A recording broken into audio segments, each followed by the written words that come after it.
liyudhhirahu 'ala dini kulli, untuk dimenangkan atas seluruh din, atas seluruh aturan, atas seluruh sistem, atas seluruh prinsip-prinsip, apalagi lembaga-lembaga ya, kekuatan apapun, ideologi apapun ya selain dari Islam. Walau karihal musyrikun, meskipun itu dibenci oleh orang-orang musyrik. Itu bisa ditemukan di As-Saff 9. Redaksi yang sama bisa ditemukan juga di dalam Quran surat Fat ayat 28. Ujungnya saya berbeda. Wa kafa billahi syahida. Nanti di At-Taubah juga kita temukan 33. Ya, sama persis dengan As-Saff 9. Pertanyaannya, bagaimana kemudian Islam itu bisa mengalahkan? Kan itu pertanyaannya. Mengalahkan seluruh din yang ada. Termasuk hari ini katanya piagam PBB, dan PBB juga dianggap sebagai kekuatan baru, gitu ya.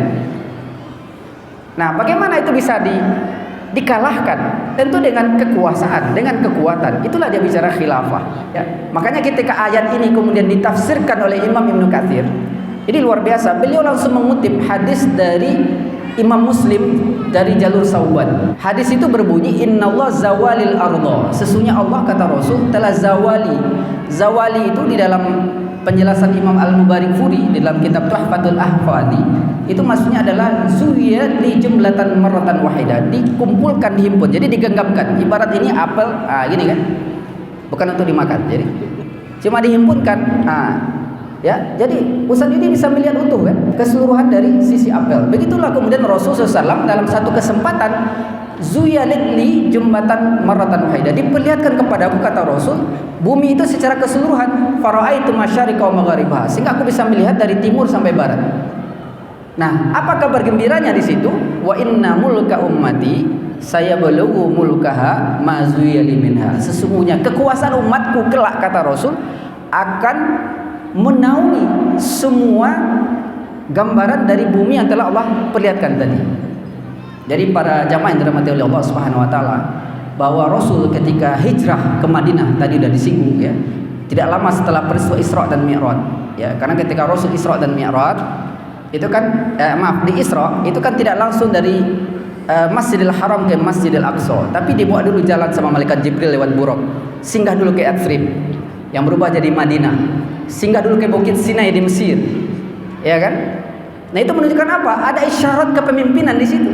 Karena tidak lama, 1 tahun setelah itu masuk Islam suku Aus dan Khazraj yang punya kemampuan nusrah, punya kemampuan untuk melindungi Islam sampai ke tampuk kekuasaan.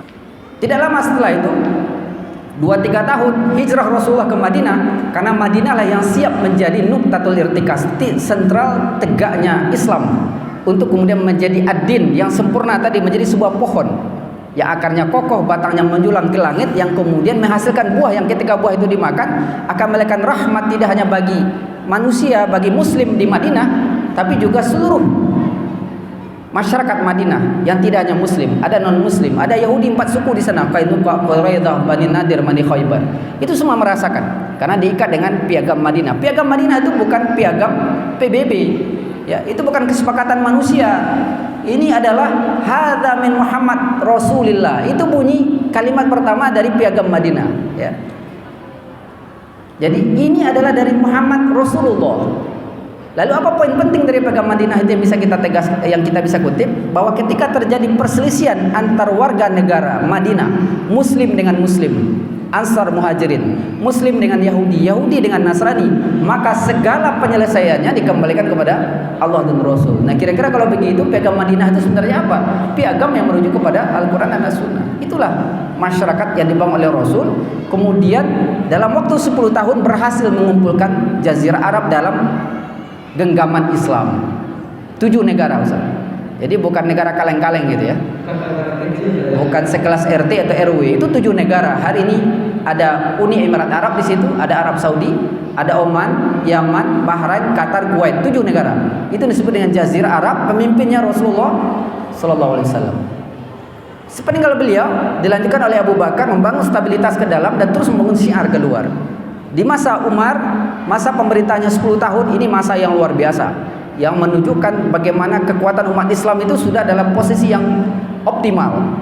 Futuhat ke utara ya, ke Damaskus Syria yang jantung kekuasaannya Romawi. Jadi kalau hari ini itu Amerika ya. Kemudian terus ke atasnya ke utara berarti Mesir, itu juga ditaklukkan. Kemudian ke timurnya itu Persia melalui perang Qadisiyah itu, ya, dengan jumlah pasukan yang luar biasa. Itu adalah kalau hari ini barangkali Eropa plus Cina. Tak lama sebenarnya bagi Rasul dan para sahabat yang kemudian tegak atas dasar Islam dan khilafah Islam untuk menaklukkan tadi din-din yang merusak dan membuat kerusakan di tengah bumi pada saat ini. Ya, jadi itulah hubungannya ya, ketika kita bicara tadi tentang keimanan sampai khilafah itu dari mana kaitannya? Kira-kira begitu.